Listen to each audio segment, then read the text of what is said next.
All right, so we've got this McKinsey article, right, about strategic workforce planning. It's a pretty hot topic, especially with all this generative AI stuff happening. Yeah, for sure. It seems like everybody's talking about AI these days. Definitely. And whether you're, running a company or just starting out in your career, this stuff's important, like really important. Absolutely.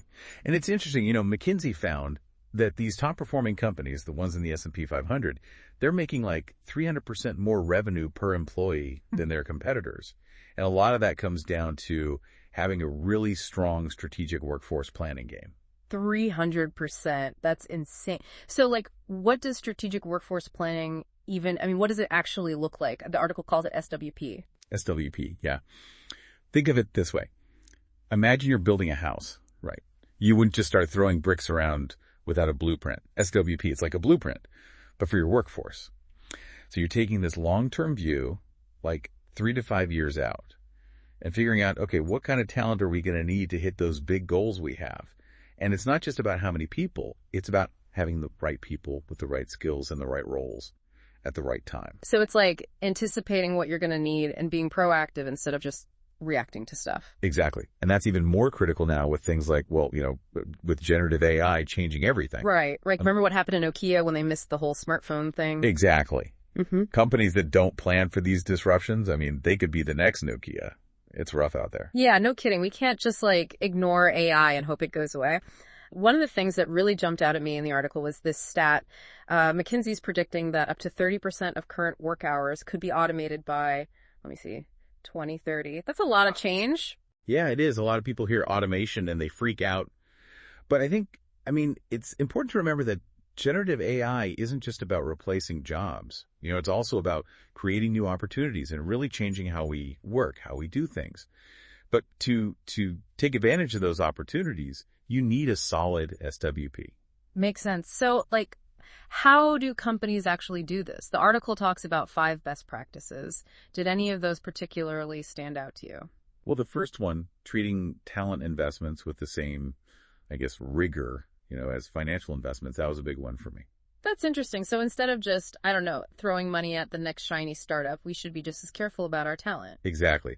They gave this example, this big manufacturer in Asia. They had all these resources and they could build this third plant, but they held back. They realized that if they expanded too quickly, they wouldn't have the talent to support it. So they focused on developing their existing workforce and recruiting strategically for what they were going to need down the line. So sometimes it's smarter to say no to an opportunity, if you're not ready for it. Yeah, you got to make sure your ambitions match your talent capacity. You know what I mean? And it kind of leads into the second best practice, looking at both capacity and capabilities. It's not just about having enough people. It's about having the right people with the right skills. It's like putting together a championship team. You need the right players in all the positions. Yeah, exactly. And, just like a coach is always scouting for new talent, companies need to figure out those critical roles, the skills that they're going to need to succeed, not just now, but in the future, too.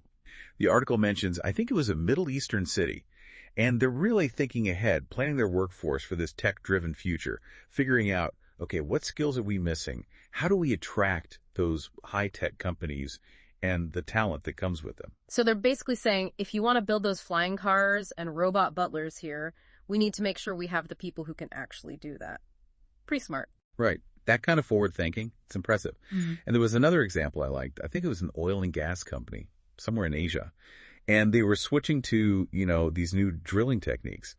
And instead of just hiring a bunch of new people, they decided to, train their existing workforce, upskill them, basically, which is great for the company, aiding the employees. It's like saying, hey, we value you. We're going to give you the skills you need to keep up with everything. Exactly. Mm-hmm. And it shows that, your current workforce is a huge asset. Sometimes the best talent is already there.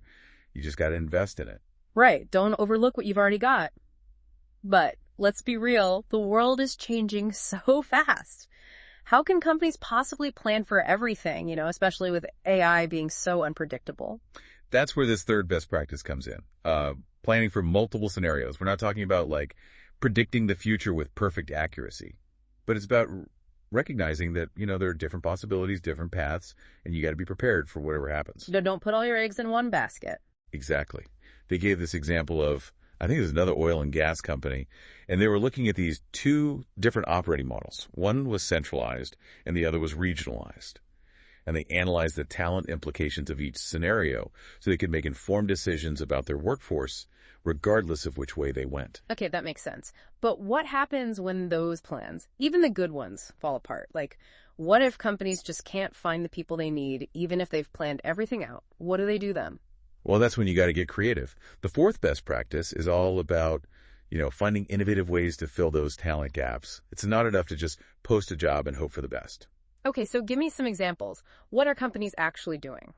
Well, instead of just focusing on external hires, they're looking at, maybe moving people around internally, upskilling their existing employees, even acquisitions to bring in specific talent.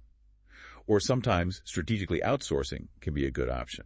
So it's about having a mixed bag, like a diversified talent strategy, just like you'd have a diversified investment portfolio. Don't put all your eggs in one basket. Right. And don't underestimate the power of internal talent. They mentioned this telecom company, they were getting ready for this huge 5G rollout, and instead of trying to hire all these new people, they focused on upskilling their existing tech workforce. Smart. They got what they needed in the short term, but they also invested in their employees for the long haul. Yeah, it's a win-win. And it shows commitment to your employees, which helps with morale and keeping people around too. They also mentioned this media company, and they were using AI to basically match past applicants with new openings based on skills and experience. It's like having this pool of talent that you can tap into whenever you need to. Wow, that's pretty cool. It seems like technology can be a really powerful tool for both figuring out what talent you're missing and finding creative ways to get it. But with all this planning and stuff, it seems like it could get pretty overwhelming. How do companies make sure that, SWP doesn't just become another binder on the shelf, That's a great point. You got to put the plan into action. Make it part of how you do things.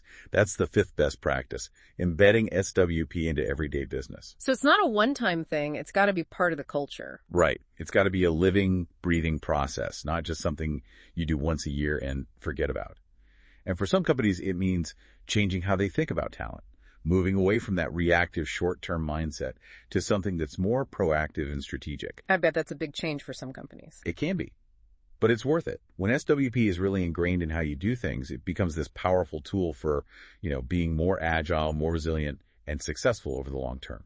Did they talk about any companies that actually did this successfully? Yeah, they mentioned this European power utility company, and they were doing SWP for the very first time. They realized that, their talent strategy wasn't really aligned with their goals, so they overhauled everything. Okay, so what did they do?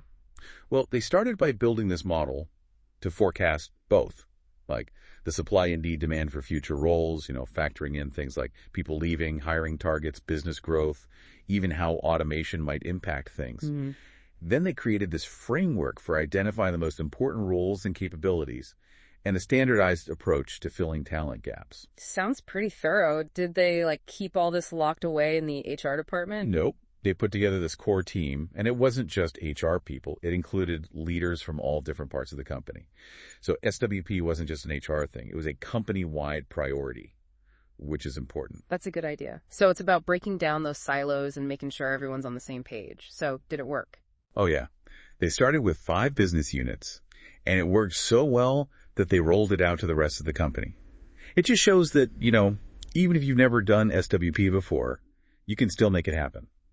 So we've talked about treating talent like a strategic investment, making SWP part of the DNA of the company. I'm starting to see why those top performing companies are doing so well. They're definitely onto something. And, a lot of what we've talked about, it applies to individual career planning too. We dive into that next. I was just thinking that. I want to hear how these ideas can help us navigate our own careers in this crazy world. I bet our listeners are thinking the same thing. Let's pick up where we left off next time. So we've been talking about SWP, from a company's perspective. But I bet you're wondering, how does this apply to me?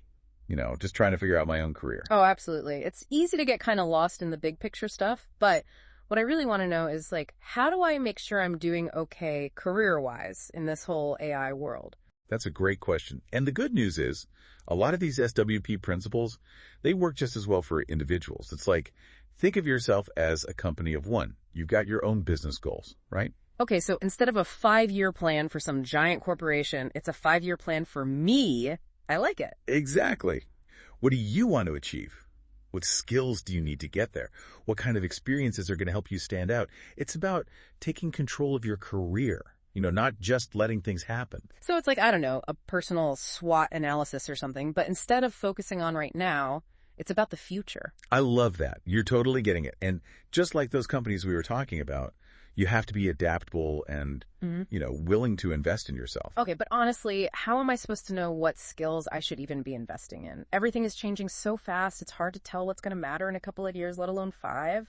Yeah, it's tricky. That's where, doing some research and networking comes in. What are the big trends in your field? What are employers looking for? Talk to people who are doing what you're interested in. Go to industry events, read articles, maybe take some online courses. You got to stay on top of things. So it's like I'm my own talent scout, always looking out for new opportunities and skills and stuff. And it's not just about like technical skills, right? Right. Those soft skills like communication, working with others, critical thinking, problem solving, they're becoming even more important in the age of AI. Those are the things that really make us human, and set us apart. Makes sense. AI can do tasks, but it can't really be creative or have empathy or connect with people the way we do. Exactly. As the world gets more complex, those human skills are going to be in high demand. And that kind of brings us to another interesting point from the article about how the role of HR is changing. Oh, yeah, I was wondering about that. With all this AI and automation, is HR going to, disappear or something? Not a chance. Actually, I think HR is going to be even more important going forward. For a long time, people have thought of HR as mostly administrative, like payroll, benefits, that kind of stuff. But with all these challenges coming up, HR is getting way more strategic. So they're the ones helping companies figure out this whole talent thing, making sure it all lines up with their goals. Exactly. Companies are realizing that their people are the key, and they need HR professionals who can help them find, develop, and keep that talent. The article even mentioned that some companies are putting strategic workforce planning, the whole SWP thing, under the finance department. That's how important it is. Wow. So it's not just about being a people person anymore.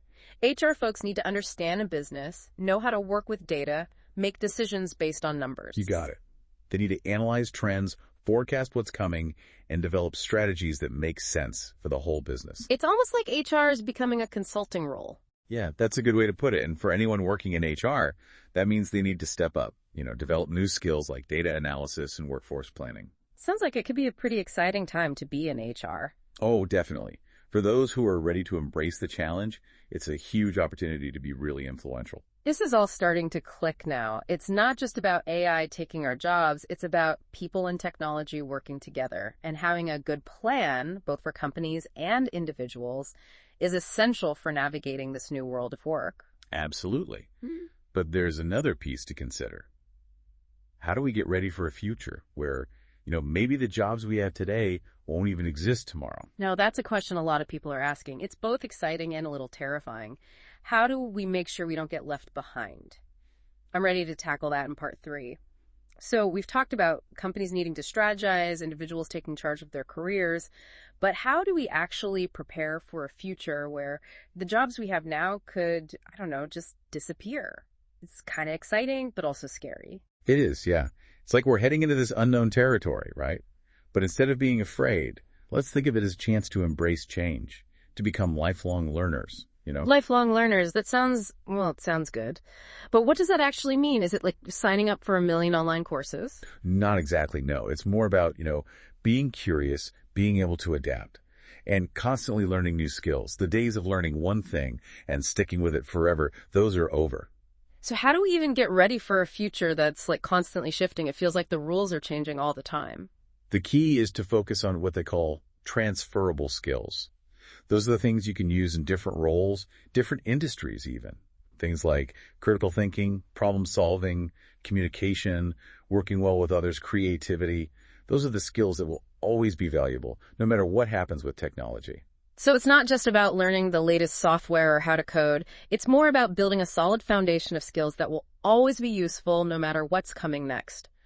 You got it. Yeah. AI can do tasks, but it can't really replicate those human qualities that make us so adaptable and innovative. Those are the skills that will set us apart. It's like I'm picturing this portfolio of skills now. Like, how we diversify our investments, we should diversify our skills too, right? So we're ready for anything. Perfect analogy. And just like with investments, you got to do your research. Stay informed about what's happening in your industry and maybe even in other areas too. Take online courses, go to workshops, read articles, talk to people who are doing cool stuff. So it's about being proactive, taking control of your own learning, basically. Exactly. Don't wait for your company to tell you what to learn. Take charge. Become a student of your own craft, you know? This has been, wow, a really eye-opening deep dive. I feel like I have a much better understanding of what the future of work might look like. And honestly, I'm kind of excited about it. Me too. And yeah, generative AI has its challenges for sure, but it also opens up so many possibilities. So if you had to give one piece of advice to someone just starting their career, in this world that's changing so fast, what would it be? Embrace the change. Be open to new things. Keep learning. Don't be afraid to try something new, to step outside your comfort zone. The future belongs to the people who can adapt, who are curious, and who are willing to jump into the unknown. That is a fantastic point to end on. Thanks so much for joining us, for sharing your insights. And to all our listeners out there, we hope this deep dive has helped you feel more confident, maybe even a little adventurous, about navigating the future of work. Thanks for listening.